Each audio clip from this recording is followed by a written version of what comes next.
Biografi Cut Nyak lahir di Aceh Besar pada tahun 1848, wafat di Sumedang, Jawa Barat pada tanggal 6 November 1908. Orang tua beliau Tengku Nanta Sautia, suaminya beliau Ibrahim Lama dan Tengku Umar. Beliau dikaruniai anak bernama Cut Gambing. Cut Nyak, seorang pahlawan nasional Indonesia dari Aceh, dikenal atas perjuangan yang gigih melawan penjajahan Belanda. Beliau lahir dari keluarga bangsawan. Ia mendedikasikan hidupnya untuk kemerdekaan, menjadi simbol perlawanan dan ketabahan bagi rakyat Aceh. Awal perjuangan dan sumpah yang menggetarkan. Cut Nyak lahir di Lampadang, Aceh Besar pada tahun 1850 dan meninggal pada tanggal 6 November 1908. Cut Nyak adalah putri dari Tengku Nanta Sautia yang berasal dari perantau Minangkabau Datuk Mahudum Sati, yang juga merupakan salah satu kepala daerah paling berpengaruh di Aceh selama pemerintahan Sultan Mahmud Syah. Cut Nyak lahir dalam keluarga bangsawan Aceh yang dihormati. Pada usia yang masih sangat muda, Cut Nyak dipersunting oleh Tengku Cik Ibrahim Lama yang berasal dari keluarga bangsawan. Mereka dikaruniai dengan seorang putra. Pada tanggal 28 Desember 1875, atas perintah suaminya Tengku Cik Ibrahim, Cut Nyak bersama ibu dan anaknya meninggalkan Lampadang menuju tempat pengungsian. Dengan berat hati, Cut Nyak harus meninggalkan kampung halamannya serta berpisah dari suaminya. Tengku Cik Ibrahim mengerahkan 70 orang untuk menjaga, mengawasi, dan membawa kebutuhan mereka selama di pengungsian.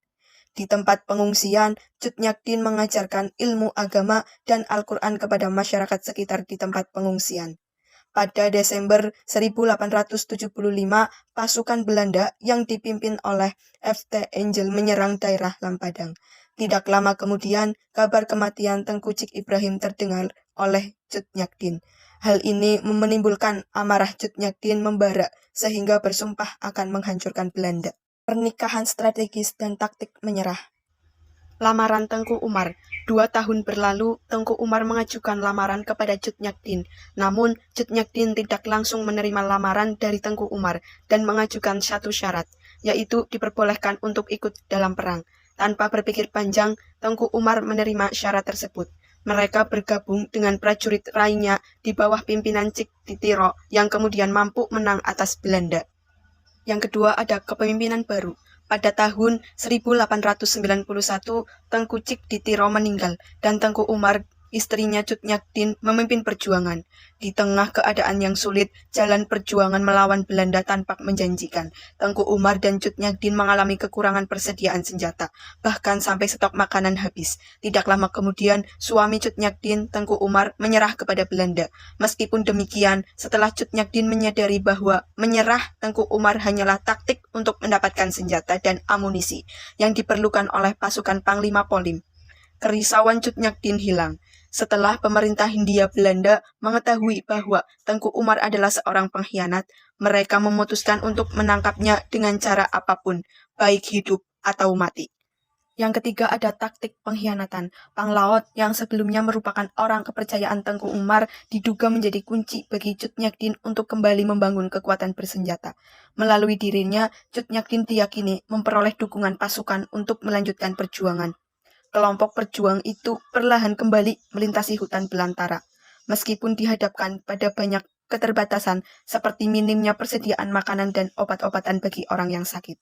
Setelah menempuh perjalanan berat, rombongan Tengku Umar akhirnya sampai di daerah Lempuang, yang menjadi bagian akhir dari perjalanannya, menyusuri perbukitan dan lembah Bukit Barisan. Dengan kekuatan yang masih tersisa, mereka terus bergerak ke arah barat dan tiba di wilayah Wolya, daerah di mana nenek Tengku Umar, Mahdum Sati, pertama kali menetap. Kenangan akan Mahdum Sati membangkitkan ketenangan dan semangat dalam diri mereka. Di tempat ini, mereka merasa aman dari pengawasan musuh, sehingga menjadi momen tepat untuk menyusun kembali strategi perjuangan. Cut Nyak terus mendampingi suaminya dengan penuh kesetiaan, memberikan dukungan moral agar Tengku Umar tak goyah semangatnya dalam menghadapi penjajah. Ia benar-benar mengorbankan segalanya demi mendampingi perjuangan sang suami. Gugurnya Tengku Umar dan semangat tak padam. Pada tahun 1898, Tengku Umar memimpin penyerangan ke Maulaboh, namun pasukannya dikepung Belanda. Dalam pertempuran sengit tersebut, Tengku Umar gugur sebagai pahlawan. Kematian suaminya tak mematahkan semangat Cut Nyak meskipun usianya menua dan fisiknya melemah, ia tak gentar.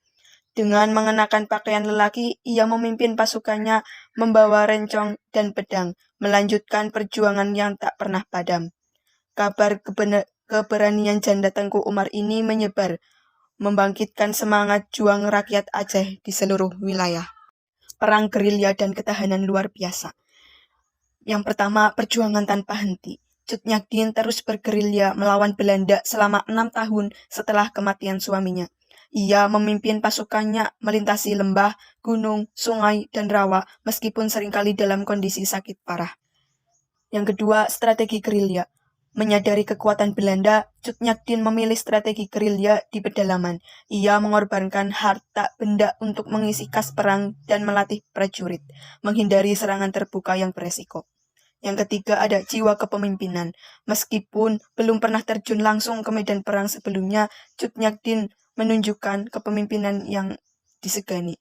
Ia membekali pengikutnya dengan pengetahuan tentang alam untuk bertahan hidup di hutan. Pengasingan dan akhir perjuangan. Pada Oktober 1901, Cut Nyak memutuskan untuk berpindah lebih jauh ke dataran tinggi Gayo, menjauh dari jangkauan patroli Belanda.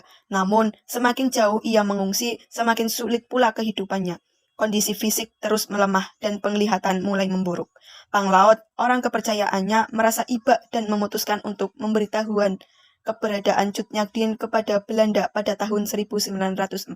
Ini adalah keputusan berat demi meringankan penderitaan pemimpinnya. Selanjutnya, tahanan politik dan warisan spiritual. Setelah ditangkap, Cut Nyak ditangkap di Kutareja, Banda Aceh. Namun, pengaruhnya masih kuat dan ia terus membangkitkan semangat perlawanan rakyat.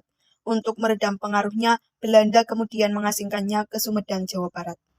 Di pengasingan, Cut Nyak mengisi hari-harinya dengan menghafal Al-Quran dan mengajarkan ilmu agama. Meskipun penglihatannya terbatas, ia tetap menjadi inspirasi bagi masyarakat sekitar. Ia wafat pada tanggal 6 November 1908 dan dimakamkan secara terhormat di Gunung Puyuh, Sumedang. Adapun nilai-nilai keteladanan Cut Nyak yang pertama, nilai religius. Nilai religius ini juga tercermin kuat dalam perjuangan para pahlawan Aceh yang melawan penjajah. Bagi mereka, agama menjadi landasan utama dalam mengambil sikap dan tindakan. Yang kedua, ada keteguhan dan pantang menyerah. Para pejuang bangsa merupakan sosok yang memiliki semangat juang tinggi dan tidak mudah menyerah dalam membela agama dan mempertahankan tanah air. Keteguhan ini tercermin dalam sejarah panjang perlawanan rakyat Aceh yang berlangsung selama ratusan tahun. Yang ketiga ada nilai keberanian. Sifat yang menunjukkan keteguhan hati dan rasa percaya diri yang tinggi dalam menghadapi bahaya, kesulitan, atau tantangan tanpa rasa takut dan gentar. Yang keempat ada nilai altruisme. Merujuk pada sikap membantu secara tanpa menginginkan imbalan atau keuntungan pribadi. Yang kelima, nilai nasionalisme. Dapat dimaknai sebagai paham yang mencerminkan kesadaran dan rasa cinta yang mendalam terhadap tanah air.